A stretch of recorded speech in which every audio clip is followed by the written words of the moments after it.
জাতীয় সংবাদ।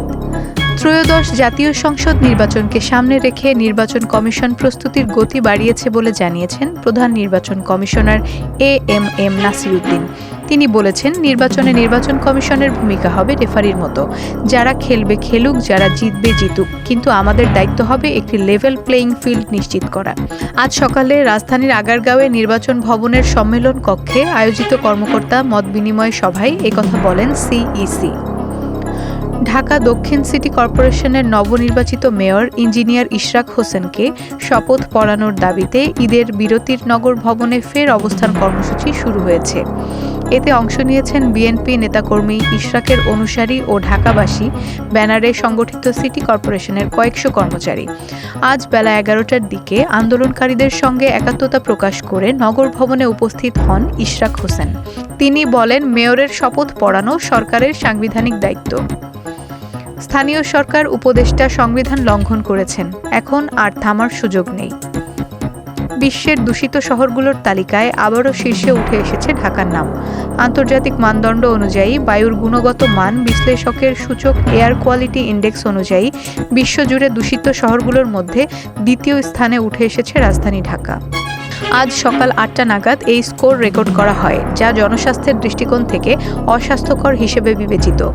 বিশ্বব্যাপী এয়ার কোয়ালিটি পর্যবেক্ষণকারী সংস্থা আইকিউ এয়ার প্রতিদিন বাস্তব সময়ের বায়ুমান বিশ্লেষণ করে এ তালিকা প্রকাশ করেন।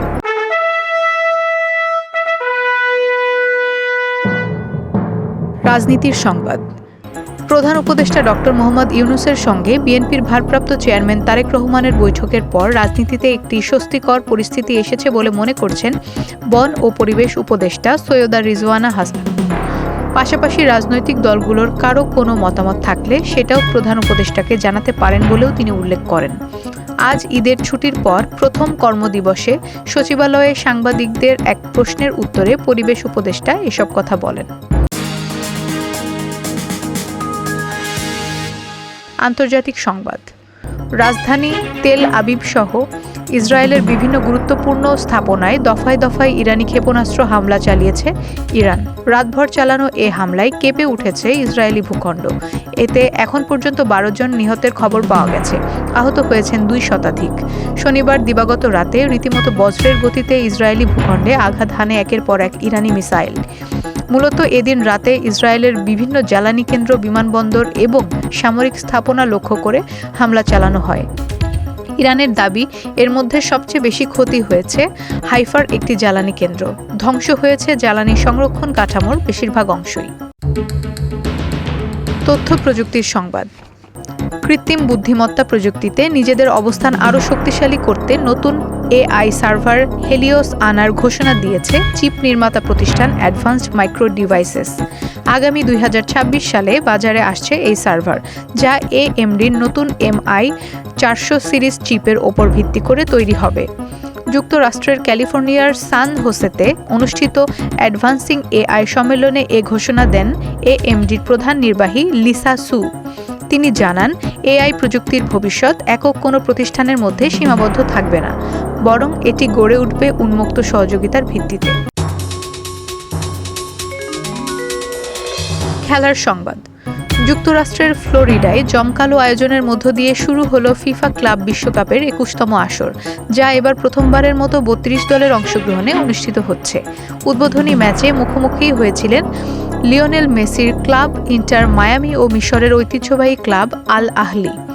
ম্যাচের আগে অনুষ্ঠিত হয় বর্ণাঢ্য সাংস্কৃতিক আয়োজন, যেখানে স্থানীয় সংস্কৃতি ও আন্তর্জাতিক ক্রীড়ার মিলন মেলা ঘটানো হয়।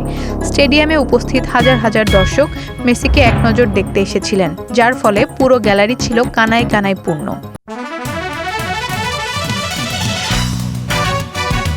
সংস্কৃতি বিনোদন। বিশ্ব বাবা দিবসে শুভেচ্ছা জানিয়ে পোস্ট করা শাকিব খানের 2 ছেলের ভিডিও ভাইরাল হয়েছে। সোশ্যাল মিডিয়াতে বিভিন্ন দিবসে সাবেক 2 স্ত্রী অপু ও বুবলি নিজ নিজ ছেলের সঙ্গে শাকিব খানের ছবি, ভিডিও, লেখা পোস্ট করেন। সেইগুলো নিয়ে নেটপাড়ায় চলে আলোচনা ও তর্ক বিতর্ক। বাবাকে শুভেচ্ছা জানিয়ে রাতে ভিডিও পোস্ট করা হয় বড় ছেলে আবরাম খান জয়ের ফেসবুক পেজ থেকে। সেই ভিডিওতে দেখা যায় হারমোনিয়াম নিয়ে বাবার সঙ্গে গান করছে জয়।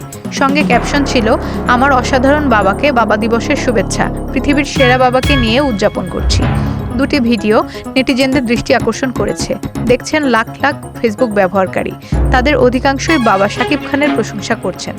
এই ছিল আজকের সংবাদ দিনের শেষে আয়োজন। নিয়মিত সব শেষ খবর জানতে চোখ রাখুন www.newsbangladesh.com এর ফেসবুক পেজ ও ইউটিউব চ্যানেলে। লাইক এবং কমেন্ট করে শেয়ার করুন। ভালো থাকুন, সুস্থ থাকুন। আল্লাহ হাফেজ।